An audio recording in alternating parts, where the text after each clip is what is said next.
Hey Ram Ram ji, welcome back to my new video.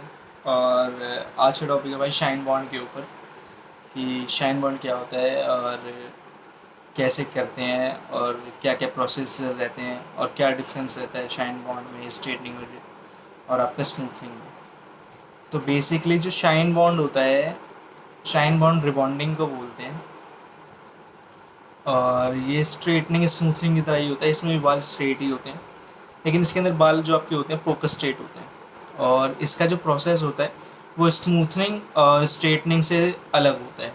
जैसे कि आप स्मूथनिंग के अंदर जो प्रोसेस करते हो, आप वॉश करते हो, वेट हेयर के ऊपर ही क्रीम एप्लीकेशन करते हो, आप वापस रिंस करते हो बॉन्ड्स ब्रेक करके, मास्क लगाते हो, वापस लेके आते हो, और फिर वापस से आप स्ट्रेट ब्लू रे करके न्यूट्रलाइज़र लगा देते हो और वापस से रिंस करके मास्क लगा देते हो। तो ये होता है स्मूथनिंग का प्रोसेस जो प्रोफेशनली होता है। बाकी जो हम सलोन्स के अंदर करते हैं स्मूथनिंग क्या है कि हम स्ट्रेटनिंग ही कर रहे होते हैं, जिसमें हम आयरन भी यूज़ करते हैं, ब्लो ड्राई भी करते हैं 2 बार 3 बार जो भी होता है, ठीक है। तो शाइन बॉन्ड का जो ट्रीटमेंट होता है वो किस तरीके से होता है? तो शाइन बॉन्ड का ट्रीटमेंट आपका ऐसे होता है। सबसे पहले तो इसके लिए अगर आप शाइन बॉन्ड करना चाहते हो तो सबसे पहले आपका हेयर ना वर्जिन होना चाहिए, क्योंकि बालों के अंदर स्ट्रेंथ होना बहुत ज़रूरी है। अगर बालों में स्ट्रेंथ नहीं रहेगी तो शाइन बॉन्ड रिबॉन्डिंग अगर आप करते हो तो कहीं ना कहीं बहुत ज़्यादा चांसेस रहते हैं कि आपका हेयर बर्न हो जाए, जल जाए, या फिर श्रिंक हो जाए, या फिर ब्रेकेज की प्रॉब्लम आ जाए, ऐसा कुछ भी हो सकता है। तो जब भी आप शाइन बॉन्ड करते हो तो आपको इस चीज़ का ध्यान रखना बहुत ज़रूरी है कि आपका हेयर वर्जिन हो या स्ट्रेंथ बहुत अच्छी हो, बालों के अंदर बाल थोड़ा थिक हो, डेंसिटी अच्छा है, डायमीटर अच्छा हो बालों का, ठीक है। तो शाइन बॉन्ड का प्रोसेस कैसे होता है? तो सबसे पहले आप वॉश करते हो शाइन बॉन्ड में, रिबॉन्डिंग में। आप सबसे पहले वॉश करोगे, वॉश करने के बाद क्लाइंट को चेयर पे लेके आओगे, स्ट्रेट ब्लू ड्राई करोगे, आयन करोगे, क्रीम एप्लीकेशन करोगे, जो आपकी बॉन्ड्स ब्रेक करने वाली क्रीम होती है, आपकी लॉरियल की हो या वेल्ला की हो या जो भी क्रीम हो, ठीक है।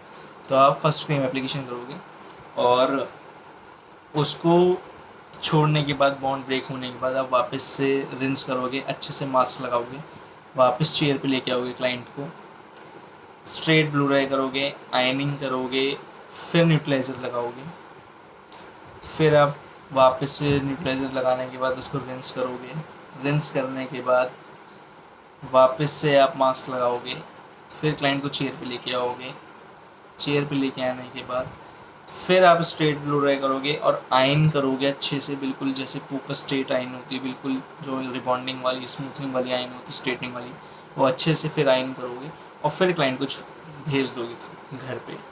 और वो जो टाइमिंग रहती है 2 डेज़ की, 48 आवर्स, वो आप रखोगे और फिर वापस से क्लाइंट आएंगे। क्लाइंट का वॉश से पहले आप एक बार वापस से ब्लू रे का टचअप मारोगे और मोटे मोटे सेक्शंस के अंदर फिर आइनिंग करोगे और फिर आप रिंस करोगे। तो वो होता है आपका रिबॉन्डिंग का प्रोसेस, शाइन बॉन्ड का प्रोसेस, ठीक है। अब शाइन बॉन्ड में और स्ट्रेटनिंग में और स्मूथनिंग में डिफरेंस क्या होता है? तो बेसिकली स्मूथनिंग के अंदर ये रहता है, जो स्मूथनिंग का रिजल्ट होता है प्रोफेशनली, उसके अंदर हल्का सा वेव रहता है, वेव रहेगा बिल्कुल, वो नेचुरल स्ट्रेट बाल दिखेगा, जो एक किसी का नेचुरल स्ट्रेट होता है, ठीक है। जो स्ट्रेटनिंग होती है उसके अंदर आपको बाल स्ट्रेट दिखता है, लेकिन एक नॉर्मल स्ट्रेट दिखता है, कि ऐसा नहीं कि बिल्कुल जो कोरियंस वाले होते हैं बिल्कुल स्ट्रेट बाल, वैसा नहीं होता है, ठीक है। और जो आपका रिबॉन्डिंग का हेयर रहता है वो आपका बिल्कुल फोकस स्ट्रेट होता है। उसके अंदर अगर आप चाहो कि मैं ब्लो ड्राई करके, टोंग करके या कुछ और करके बालों में शेप चेंज कर दूँ या कुछ और कर सकूँ, तो उसके अंदर ये सब चीज़ें पॉसिबल नहीं होती हैं इतनी ईजीली, या फिर आपको बहुत ज़्यादा प्रोडक्ट यूज़ करना पड़ता है। तो रिबॉन्डिंग में और स्मूथनिंग और स्ट्रेटनिंग में आपको समझ आ गया होगा, और शाइन बॉन्ड का क्या प्रोसेस होता है आपको ये भी समझ आ गया, आई होप। और ये वीडियो बनाने का पर्पज़ था क्योंकि मैंने एक पोल डाला था कि नेक्स्ट वीडियो किसके ऊपर बनाएं, तो किसी ने कहा था कि शाइन बॉन्ड के ऊपर बनाओ, कि शाइन बॉन्ड होता क्या है। और ये लोगों को, बहुतों को पता भी नहीं होता कि शाइन बॉन्ड होता क्या है। तो बेसिकली शाइन बॉन्ड आपको रिबॉन्डिंग को ही बोलते हैं। आई होप तुम्हें ये वीडियो पसंद आई होगी, और इसी टाइप की वीडियोस के लिए मैं पोल डालते रहता हूँ, आप वहाँ पे भी जाके बता सकते हो, और ऐसी वीडियोस आपकी आती रहेंगी। और अब धीरे धीरे प्रैक्टिकल्स भी स्टार्ट करूँगा, जिसके अंदर टॉन्ग्स हो गए, जिसके अंदर आपका टेक्निक्स हो गई, हाईलाइट्स कैसे पिक करते हैं, बालियाज के लिए कितना थिक सेक्शन ज़रूरी है, कितना फाइन सेक्शन ज़रूरी है, या कहाँ पे कौन सा करना चाहिए, किस टाइप के रिज़ल्ट के लिए किस टाइप की टेक्निक यूज़ करनी चाहिए, इस टाइप की वीडियोज़ भी बनाए करेंगे। और मिलेंगे आपको नेक्स्ट वीडियो में। जय श्री राम।